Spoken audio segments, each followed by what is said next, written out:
Bonjour tout le monde, je suis très content qu'on puisse se retrouver sur Un cœur pour connaître. Si cette petite chaîne vidéo de YouTube vous plaît, merci de partager, merci de la faire connaître. Vous pouvez aussi vous inscrire sur le groupe WhatsApp et puis comme ça nous pourrons être aussi en contact direct avec joie. N'oubliez pas de mettre des commentaires, vous pouvez mettre aussi des idées de méditation ou bien même de sujets que vous souhaitez que je puisse aborder, toujours dans la joie et toujours dans le respect. Aujourd'hui, j'aimerais partager avec vous la lettre Aïn. Aïn, la 16e lettre de l'alphabet hébraïque. La 16e lettre de l'alphabet hébraïque. Pourquoi?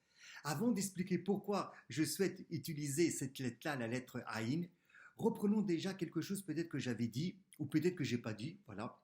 L'importance des lettres. Ben oui, parce que nous communiquons tous avec notre langage, avec les mots. Bien sûr, nous pouvons avoir d'autres langages. Le langage du corps, le langage du regard, il y a d'autres types de langages. Mais la parole est importante. D'ailleurs, le divin, le créateur, la transcendance divine a créé le monde par sa parole. Il regarde dans la Torah, d'après la tradition juive mystique, et ça se concrétise par la parole. Donc les lettres sont importantes. Et les lettres vont jouer le rôle de réceptacle pour laisser passer une idée. Donc les lettres sont le féminin. Sans les lettres, je ne peux pas véhiculer une idée. Pour l'instant, je ne véhicule pas avec vous, je ne partage pas avec vous, et même vous-même, d'esprit par esprit. Ça peut se faire. De pensée par pensée. Mais même à l'intérieur de la pensée est formée des lettres, en fait. Ça ne passe pas par la bouche, mais c'est toujours un développement, une manifestation d'une idée, d'un sentiment, d'un ressenti à travers les lettres de la pensée. Donc les lettres, c'est les féminins. D'ailleurs, c'est pour ça que le mot lettre en hébreu, ça dit hôte. Ça peut être un signe, ça peut être un miracle aussi, et c'est la lettre, le réceptacle, comme une bonne terre. Et ce qui est très important dans ce que j'appelle le féminin divin, ou même qu'on va voir à travers les lettres, c'est que chaque réalité spirituelle doit s'incarner, doit s'exprimer dans notre réalité physique, dans notre réalité psychologique, dans notre réalité de femme et d'homme. Sinon, ça ne sert à rien, excusez-moi l'expression. C'est comme si on rajoute de l'eau à la mer, et encore. Non, ça doit s'incarner.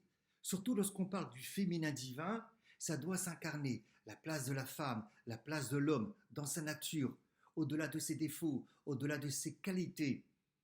La même chose donc par rapport à la lettre. Exactement la même chose par rapport à la lettre. Donc la fonction de la lettre, c'est à la fois de voiler l'idée, je ne vais pas pouvoir vous donner tout ce que je pense, et en même temps c'est de pouvoir transmettre l'idée, de pouvoir manifester une idée ou un sentiment. Donc le féminin, il est là pour véritablement dévoiler. Voilà déjà la nature du féminin, c'est le dévoilement, c'est de manifester à l'intérieur de nous comme à l'extérieur de nous. Déjà voilà ce qu'est déjà la nature du féminin. En plus, la lettre donc va limiter une idée pour pouvoir la transmettre.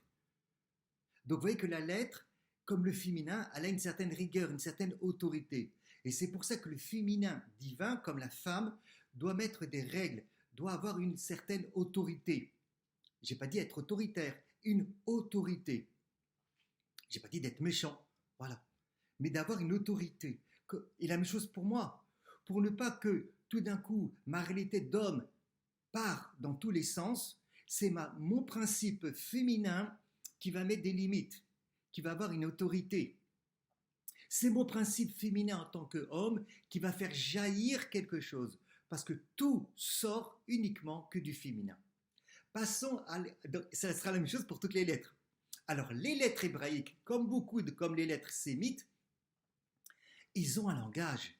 C'est comme le corps. Le corps, il a son propre langage. Dans le monde occidental, la lettre, elle est plus ou moins importante, mais elle nous sert uniquement qu'à révéler une idée. Elle est au service de l'idée. Dans le monde oriental et donc dans le monde hébreu, la lettre, c'est comme un corps. Elle a son propre langage. Elle n'est pas là uniquement pour nous révéler une idée. Elle a donc sa forme, l'importance de la forme de la lettre. Car moi-même, je suis une lettre divine. Pourquoi? Parce que je manifeste le désir, la volonté que Dieu m'a créé de cette façon-là. Et vous aussi. au niveau de votre forme, au niveau de vos yeux, de vos oreilles, de la couleur de vos yeux, même si ça vient bien évidemment aussi par papa et par maman. Donc la forme de la lettre, nous allons voir. Nous verrons aussi la place de la lettre Aïn, d'accord? Le chiffre, elle se trouve à la 16e place de l'alphabet hébraïque. Alors pourquoi cette lettre? Rappelez-vous, je vous ai posé la question de pourquoi cette lettre. Le mot Aïn en hébreu veut dire l'œil, voir, la vision. Vous voyez, des fois on parle du mauvais œil, jeter un mauvais regard sur quelqu'un. L'œil, le regard, comment je me regarde, comment je vois les autres. La puissance de la vision intérieure, on parle du troisième œil, on verra à quoi ça correspond aussi dans la mystique juive, dans la spiritualité juive. Fermons pour l'instant la parenthèse par rapport à cela. Comment je me regarde, comment je regarde l'autre. Le Créateur, la transcendance me regarde, il m'a créé par son regard, un regard d'amour et de miséricorde. Mais cette lettre ne veut pas dire uniquement regarder. La lettre Aïn, le nom de la lettre Aïn, c'est-à-dire on peut faire aussi Ma'ayan, c'est la même chose, veut dire la source. Et Jésus nous parlera aussi d'une source à la Samaritaine. Et Jésus nous parlera aussi de l'œil. Vous pouvez regarder dans les évangiles, mais nous le verrons. C'est extrêmement intéressant. Donc, la Aïn veut dire à la fois la vision, l'œil et en même temps une source. Premier enseignement déjà que je dois avoir concrètement. Vous voyez, chaque chose spirituelle doit amener quelque chose dans le physique, doit s'incarner dans quelque chose de matériel. Donc déjà cette lettre nous enseigne que toute chose, toute perception nous conduit et doit nous conduire à la source de notre être intérieur. Et la source de notre être intérieur, c'est le divin, c'est le souffle de Dieu. C'est notre marque de réalité divine à l'intérieur de nous, spirituelle à l'intérieur de nous. Et ça doit jaillir comme un puits, vous voyez, du bas vers le haut. Des profondeurs, comme c'est écrit dans les psaumes. Mais Amakim Karati Raha, de mes profondeurs je t'ai appelé, j'ai appelé qui? Le Yod, le He, le Vav et le He, le nom 4 lettres, d'accord? Et tu m'as répondu avec largesse, comme dit le psaume. Ça veut dire que c'est comme un puits, vous voyez? À l'intérieur de nous, véritablement, dans le centre de notre être, il y a cette réalité divine, ce souffle divin, qui n'est pas impacté ni par les blessures, qui n'est pas impacté ni par les mauvaises tendances, qui n'est pas impacté par nos émotions, qui n'est pas impacté par les attaques de Satan ou du démon, qui n'est pas impacté donc par l'extérieur, qui n'est pas impacté par mes mauvaises perceptions, qui n'est pas impacté, c'est divin. Voilà. Et ça doit jaillir, ça doit sortir, voyez. Ça, c'est la lettre, ce que la lettre doit nous enseigner lorsqu'on la reçoit, lorsqu'on la médite, lorsqu'on reçoit la lettre. Vous voyez, recevoir cette lettre ou recevoir ce qu'elle m'enseigne, et bien là, je suis dans un état de féminin. Je reçois. C'est une source. C'est pour ça d'ailleurs que Jésus parlera à la Samaritaine de la source. Dans le chapitre 4 de Jean, il lui dira, mais celui qui accueille mon enseignement, celui qui m'accueille, il deviendra une source jaillissante. Devenir une source jaillissante à l'intérieur de nous. Ne plus seulement dépendre de quelqu'un à chaque fois. Ça ne veut pas dire qu'on ne doit pas recevoir des uns et des autres. Ça, c'est une relation. Mais être soi-même une source jaillissante de notre intériorité vers l'extériorité. Qu'est-ce que j'appelle l'extériorité? Eh bien, les parties les plus hautes de notre âme, qui sont les facultés. L'intelligence, la volonté, les sentiments, les émotions, les caractères, toute la réalité psychologique. Cette lettre va nous apprendre, va nous faire prendre conscience, parce qu'on verra avec la vision, la puissance de la vision, vous le savez très bien, celui qu'on va visualiser, des gens visualisent leur futur, la puissance de la vision. Donc cette lettre va nous faire prendre conscience, au niveau de la vision, que rien n'est en dehors du divin. Même si je vois autre chose, même si des fois dans mes émotions je vis autre chose, même si je ne perçois pas ce que je viens de vous le dire, en fait, il n'y a rien en dehors du divin. Rien.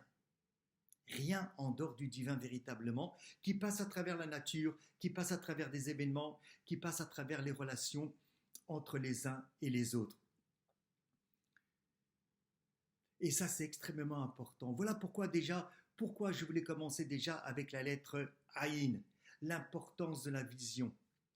la puissance de la vision.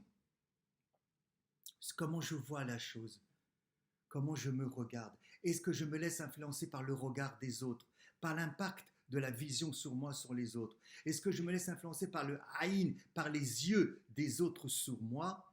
Ou bien non, je me laisse influencer, impacter, éduquer par le regard d'amour, le regard miséricordieux du divin sur moi. Si ce petit partage vous a plu, merci de partager, merci de faire connaître la chaîne, toujours dans la joie, et essayons tous, et peut-être vous êtes déjà à ce niveau, d'avoir un regard divin sur nous, d'apprendre à regarder les autres aussi avec leurs faiblesses, leurs défauts, peu importe, avec miséricorde et avec amour. Et vous verrez que nous serons beaucoup plus en paix intérieure, beaucoup plus en joie intérieure, beaucoup plus avec un plaisir de vivre. N'oubliez pas, recevons cette lettre Aïn. Nous continuerons la semaine prochaine sûrement sur le même sujet dans la joie.